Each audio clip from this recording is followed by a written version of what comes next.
A Brazilian aerospace giant Embraer that had brought to India its C-390 Millennium medium-size, twin-engine jet-powered military transport aircraft at Aero India 2023, and on the sidelines had talks with Indian state-owned Hindustan Aeronautics Limited officials on a possible joint venture to pitch this aircraft to Indian Air Force.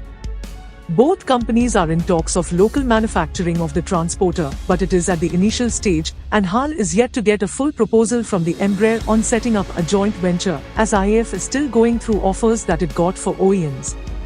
IAF is looking to procure 40 to 80 units of transport aircraft that can carry a payload of 30 tons to replace aging AN-32 transport aircraft from 2030 onwards. Interestingly, Russia is also keen to have a tie-up with HAL on a possible revival of a joint offer to locally develop 276 Ilyushin-11 transporter aircraft in the country. In an interactive session at the India Today conclave, the External Affairs Minister made it clear that the situation between India and China in the western Himalayan region of Ladakh is fragile and dangerous, with military forces deployed very close to each other in some parts. Indian Foreign Minister S. Jaishankar said on Saturday. At least 24 soldiers were killed when the two sides clashed in the region in mid-2020, but the situation has been calmed through rounds of diplomatic and military talks. As a result of a series of military and diplomatic talks, the two sides completed the disengagement process in 2021 on the north and south banks of the Pangong-Tso Lake and in the Gogra area. The ICBM launch was North Korea's fourth missile event in about a week as it ratcheted up a tit-for-tat response to US and South Korean military drills, the biggest of their kind in years, which began Monday and run through 23 March. North Korea's official Korean Central News Agency said leader Kim Jong-un supervised the test firing of the Hwasong-17 ICBM from Pyongyang's International Airport and stressed the need to strike fear into the enemies over what it called the open hostility shown to the north by the large-scale exercises conducted by US and South Korea. Hyper Stealth Technologies Private Limited, HSTPL, has become the first IDX winner to receive an order from the Indian Armed Forces. The company specializes in the manufacturing of stealth management solutions. The market potential for Integrated Mobile Camouflage System (IMCS) in India alone is seen at $1 billion.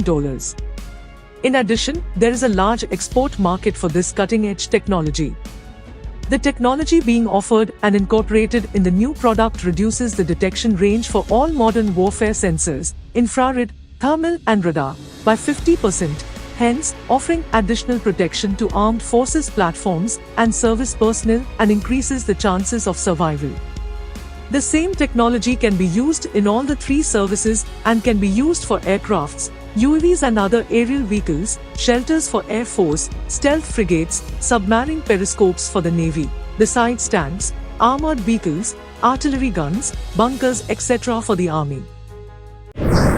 ANKA-3 combat unmanned aircraft system developed by Turkish Aerospace Industries was displayed for the first time. Sharing the images of Horjet and MMU, in addition to ANKA-3, on his official Twitter account. The first images of the ANKA-3 combat unmanned aircraft system and the test schedule until the first flight were shared. As reported by Yeni Afak, the structural assembly of the first prototype was completed in January 2023.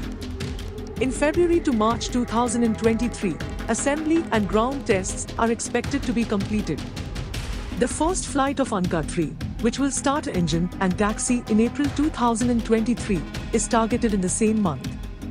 The job descriptions of ANKA-3 MICE include air-ground, seed, dead, suppression destruction of air defense systems, IGK, intelligence reconnaissance, observation, and electronic warfare.